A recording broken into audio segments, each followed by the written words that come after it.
Hai, ini adalah teknologi akuntansi di era digital.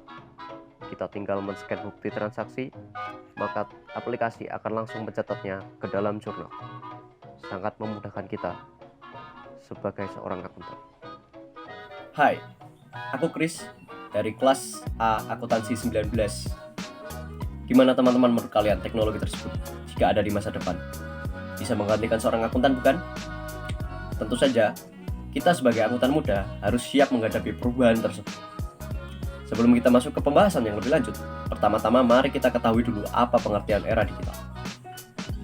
Era digital adalah gabungan dari dua kata, era yang berarti waktu, dan digital, menurut Tom Aronelki, adalah gambar dan grafis yang mendeskripsikan dalam bentuk numeris melalui piranti komputer.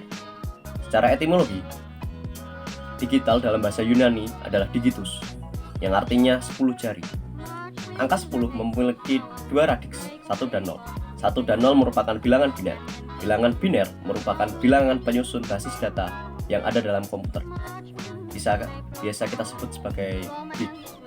Lalu jika kedua hal ini digabungkan, lalu maknanya adalah era digital adalah zaman atau waktu di mana segala kegiatan manusia dikerjakan dengan mengolah basis data bit dengan menggunakan perangkat komputer, lalu ditampilkan dengan media gambar atau grafis untuk mempermudah pekerjaan manusia. Oke, untuk pembahasan lebih lanjut, kita lanjut di slide selanjutnya. Akuntan muda adalah seseorang akuntan yang masih baru dalam mendalami profesinya sebagai seorang akuntan dan masih minim dalam pembelajaran atau pengalaman. Namun, profesi akuntan ini adalah kesediaan menerima tanggung jawab untuk bertindak bagi kepentingan publik. Tanggung jawab akuntan tidak hanya terbatas pada kepentingan klien, namun juga untuk organisasinya dan individu. Menjadi akuntan muda di Indonesia itu harus yang namanya progresif. Kepanjangan dari profesional, beretika, dan kompetitif. Profesional itu berarti kita bekerja sesuai dengan profesi kita atau secara profesional kita melakukan pekerjaan itu sesuai dengan passion dan kemampuan kita. Selain profesionalitas, kita juga harus yang namanya beretika. Sebagai anggota muda kita harus beretika. Ada 5 etika dalam akuntan. Yang pertama itu adalah integritas. Integritas itu berarti kita harus bersikap lugas dan jujur. Lalu yang kedua itu adalah objektivitas, di mana kita harus tidak boleh mengkompromikan pertimbangan profesional atau bisnis. Jadi kita harus melihatnya secara objektif, tidak secara pribadi atau personal. Ketiga itu adalah kompetisi dan kehati-hatian profesional. Jadi menjadi seorang akuntan itu kita harus berhati-hati dan teliti dalam mengecek semua laporan keuangan. Lalu yang keempat ini adalah kerahasiaan, di mana seorang akuntan itu harus merahasiakan semuanya dan tidak boleh ada kebocoran sedikit pun yang diketahui oleh perusahaan lain. Jadi kita harus menjaga kerahasiaan informasi yang diperoleh sebagai hubungan dari bisnis dan perusahaan. 5 ini adalah perilaku profesional. Jadi seorang akuntan itu harus mematuhi segala prinsip-prinsip profesional yang diatur dalam undang-undang. Yang ketiga ini adalah kompetitif, di mana sekarang era globalisasi, jadi semakin berkembangnya transaksi-transaksi bisnis. Jadi seorang akuntan muda itu harus responsif dalam melihat peluang dan turbulensi yang ada di bidang ekonomi.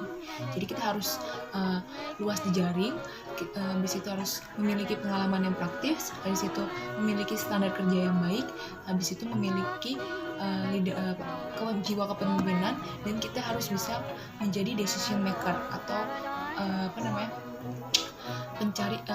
membuat keputusan. Di sini saya akan menjelaskan tentang hambatan seorang akuntan muda di era digital. Seperti yang telah kita ketahui bahwa saat ini kita berada di era revolusi industri 4.0, di mana teknologi sudah sangat berkembang sangat pesat. Saat ini banyak perusahaan yang mengelola bisnisnya dengan menggunakan teknologi. Dampaknya apa? Banyak tenaga kerja yang tergantikan oleh teknologi tersebut. Misalnya tenaga kerja produksi sudah tergantikan oleh mesin. Dan banyak orang yang beranggapan pula bahwa profesi akuntan di beberapa tahun ke depan juga akan tergantikan oleh teknologi.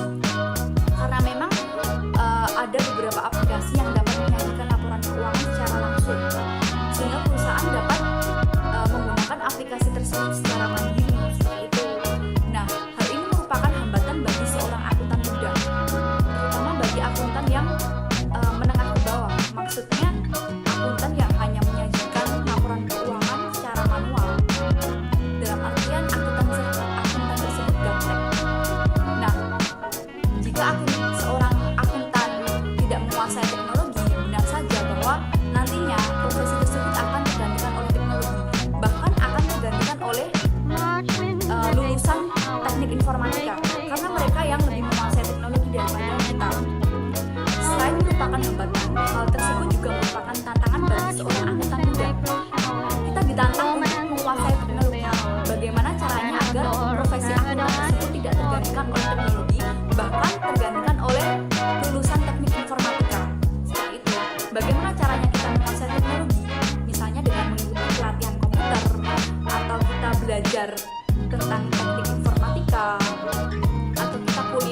peran akuntan di era digital.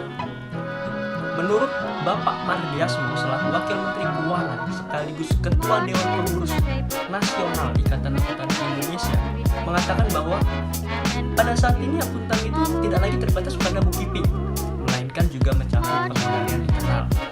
Sehingga nantinya analisis yang dilakukan oleh para akuntan ini berpindah dari sifat retrospektif menjadi sifat yang prediktif. Jadi sekarang tugas akuntan itu tidak hanya mencatat yang sudah terjadi, tapi juga menganalisis apa yang akan terjadi di masa yang akan datang. Nah, hal-hal seperti ini akan menyebabkan persaingan yang ketat di antara akuntan, sehingga value-nya akan ditentukan kepada pelanggannya. Semakin banyak value, maka akan semakin banyak pelanggan yang akan menggunakan jasa kita. Dalam memasuki era digital ini, para akuntan harus dapat menyesuaikan diri mereka dengan teknologi, khususnya sistem keamanan informasi terkait aset-aset yang kritis dari kelas. Kenapa? Karena aset-aset ini menjadi hal yang krusial apabila dapat tersebar ke pihak luar dari perusahaan itu. Adanya akuntansi di era digital ini membuat para akuntan menjadi lebih mudah dalam mengakses data maupun aturan keuangan. Itulah makanya setiap akuntan harus kompeten dalam menggunakan software, terutama yang berhubungan dengan akuntansi.